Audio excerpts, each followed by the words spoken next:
महाराज जी, आपका इंदौर में आगमन हुआ और आपकी चरण रज पा करके, आपका सानिध्य पा करके हम सब भी बहुत धन्य हो गए। अपने आप को बहुत सौभाग्यशाली मान रहे हैं कि आपका हमें इतने दिनों का सौभाग्य मिला और आगे भी मिलता रहे, ऐसी आशा है। महाराज जी, मेरा छोटा सा प्रश्न है एक, कि ये देश भी पुरुष प्रधान है और धर्म का मार्ग भी पुरुष प्रधान है।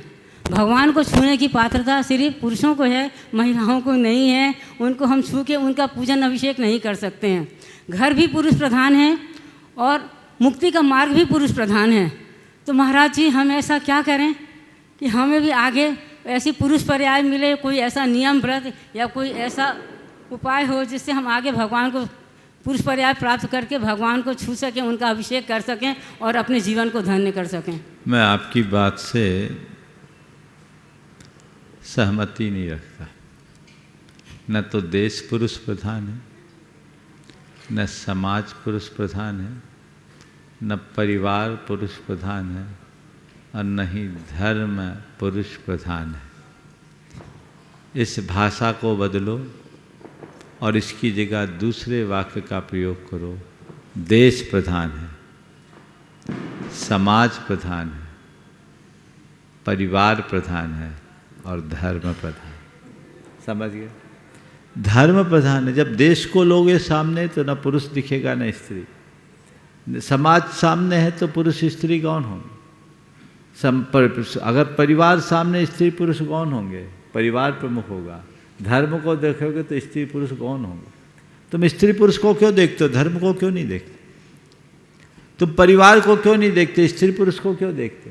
तुम देश को क्यों देखते? सुनो, परिवार देश को क्यों देखते? देश को क्यों नहीं देखते? स्त्री पुरुष को क्यों देखते? ये कहीं न कहीं हमारी किसी दुर्बलता को प्रकट करता है। और महाराज जी, जब भगवान का अभिषेक आ रहा हूँ आपके ही पास आ रहा हूँ। सुनो, ये सब चीजें हमें समझना चाहिए। केवल अभिषेक करना, अगर पुरुषों के हाथ में अभिषेक है, स्त्रियों के हाथ में अभिषेक नहीं है, इसका मतलब ये नहीं कि पुरुष प्रधान हो गए। जब भगवान को जन्म देने में माता आती तब क्यों नहीं लगता कि स्त्री प्रधान होगा? बोलो।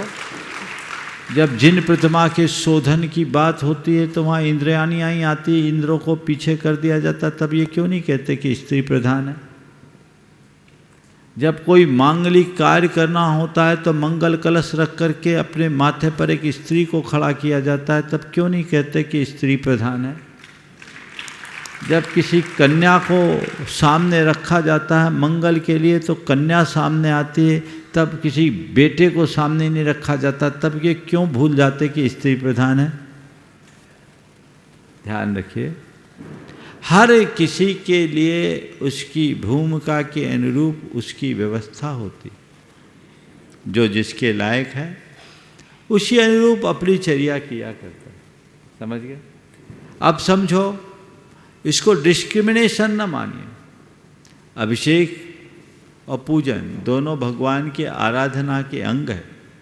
अगर पुरुष अभिषेक करता है तो स्त्री पूजा कर ले, क्या बाधा है? एक दूसरे के पूरक तो बने। लोक में तब ये नहीं लगता, एक महिला को कोई पुरुष कांस्टेबल हाथ लगा दे तो बवाल क्यों मचाते? बोलो। किसी महिला को अरेस्ट करना हो, जज साहब, कोई महिला को अरेस्ट करना हो और पुलिसकर्मी कर ले तो क्या करोगे आप? हाँ, कर पाएगा वो? महिला कांस्टेबल चाहिए ना। तो माइक दे दो उनके पास है। वो कायदे से जरूरी है। कायदे से जरूरी है। वहां डिस्क्रिमिनेशन क्यों नहीं दिखता? ये तो व्यवस्था है। व्यवस्था को व्यवस्था के तहत चलाइए। सब जगह अलग अलग व्यवस्थाएं, जहां जैसी व्यवस्था वैसे कीजिए। हमारा वेशभूषा, हमारी ड्रेस, हमारी सारी प्रवृत्तियां, हमारा संपूर्ण व्यवहार उसी के अनुरूप होता है। इसलिए बात मत करो, आप प्रधानता की बात करते हो। भगवान में माँ का नाम पहले लेते कि पिता का? बोलो। माता पिता बोलते हैं कि पिता माता बोलते हैं? माता पिता। माँ बाप बोलते हैं कि बाप माँ बोलते हैं? राधे श्याम बोलते हैं कि श्याम राधा बोलते हैं? सीता राम बोलते हैं कि राम सीता बोलते हैं? कैसे कहते हो कि भारत पुरुष प्रधान है? हमारी समझ सही होनी चाहिए। और मैं ये कहता हूं, न पुरुष प्रधान है न स्त्री प्रधान है, भारत प्रधान है, समाज प्रधान है, धर्म प्रधान है। एक दूसरे को कमतर क्यों आंकते हो? कहीं ना कहीं आप लोगों में इन्फीरियरिटी का भाव होता है। मुझसे कहा कि अगर पुरुष स्त्रियों से ज़्यादा श्रेष्ठ है क्या? बोले क्यों? बोले महाराज जी केवल पुरुषों को मुक्ति मिलती, स्त्रियों को मुक्ति नहीं मिलती। हमने कहा ये बताओ किसने कहा स्त्रियों को पुरुषों को मुक्ति मिलती? बोले महाराज ऐसा कहते स्त्रियों को मुक्ति नहीं मिलती, पुरुषों को ही मिलती। मैंने कहा मुक्ति ना पुरुष को मिलती न स्त्री को मिलती, मुक्ति तो वीतरागी को मिलती है। अगर पुरुष को मुक्ति मिलती होती तो सारे पुरुष मुक्त हो गए होते। तो कोई अगर स्त्री को मुक्ति में बाधा है तो उसका स्त्री होना नहीं, उसकी वीतरागता से दूर रहना ही बाधा है। पुरुष भी जब तक वीतरागता से दूर रहेगा वो मुक्ति नहीं पाएगा। इसलिए मार्ग सबके लिए सुलभ है और उसी अनुरूप कार्य करना चाहिए, वैसा ही व्यवहार। नमस्ते महाराज जी।